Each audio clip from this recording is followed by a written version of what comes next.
Chilakaluripet bus దహనం case కొత్త కొత్త కాన్సెప్టులు తెర మీదకి తీసుకొచ్చింది. మళ్ళీ దాదాపు 25 ఏళ్ల తర్వాతన 20 ఏళ్ల తర్వాతన మళ్ళీ తెర మీదకి వచ్చింది. ఏంటంటే అందులో నిందితుడైనటువంటి చలపతిరావుని విడిచిపెట్టమని చెప్పేసి కోర్టు దగ్గరికి వెళ్ళడం, వాళ్ళ అమ్మాయి అడగటం, 2019లో వేసిన పిటిషన్ మీద ఇప్పుడు న్యాయస్థానం మీరే నిర్ణయం తీసుకోండి అని ప్రభుత్వానికి జైళ్ల శాఖకి చెప్పింది. వాస్తవంగా యావజ్జీవ కారాగార శిక్ష అంటే 14 ఏళ్ళు 20 ఏళ్ళు అన్నటువంటి కాన్సెప్ట్లో అవుతుంది. వాస్తవంగా యావజ్జీవం అంటే బ్రతికి ఉన్నంత వరకు. వాస్తవంగా ఉరిశిక్ష విధించారు చలపతిరావుకిను అప్పుడు ఉన్నటువంటి అవర్ధన్కి.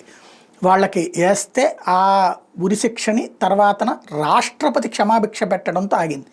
సుప్రీంకోర్టు కూడా ఓకే చేసేసింది.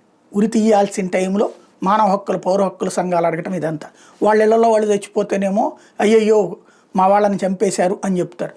అదే సాధారణ జనాలకు సంబంధించిన వాళ్ళు చచ్చిపోతేనేమో అది తప్పేం లేదు, ఆ చంపినోడిని కాపాడడానికి వీళ్ళు మానవ హక్కుల్ని బయటికి తీసుకొస్తారు. ఈ మానవ హక్కుల సంఘాల ఒత్తిడితో ఇప్పుడు ఆయన్ని విడిచిపెడతారా అన్నటువంటి చూడాలి. యాక్చువల్గా ఈ 1993లో జరిగింది. 93 to 2003 10 ఏళ్ళు, 2003 to 2013 20 ఏళ్ళు, ఇప్పుడు 21 ఏళ్ళు. ఇప్పటికి 21 ఏళ్ళు అయిపోయింది కాబట్టి విడిచిపెట్టేయమని చెప్పేసి ఒక లెక్క. 20 ఏళ్ల కాలానికి పరిమితం చెయ్యలేదు అంటూ ఇప్పుడు సాధారణ హైకోర్టు ఏం చెప్పింది దీంట్లో అంటే జీవిత కారాగారం అంటే మిగిలిన జీవితకాలం మొత్తం కారాగార శిక్ష అని తేల్చెప్పింది. AP prisons rule 320 IP section 57 ప్రకారం చూసుకున్నా కూడా జీవితకాలం జైలు శిక్ష అంటే 20 ఏళ్ల కాలానికి పరిమితం కాదు అని తేల్చెప్పింది. అయితే చలపతిరావు విజయవర్ధన్ రావులని ఇద్దరిని కూడా విడుదల చేయాలంటే ఇప్పుడు మానవ హక్కుల వేదిక అడుగుతోంది.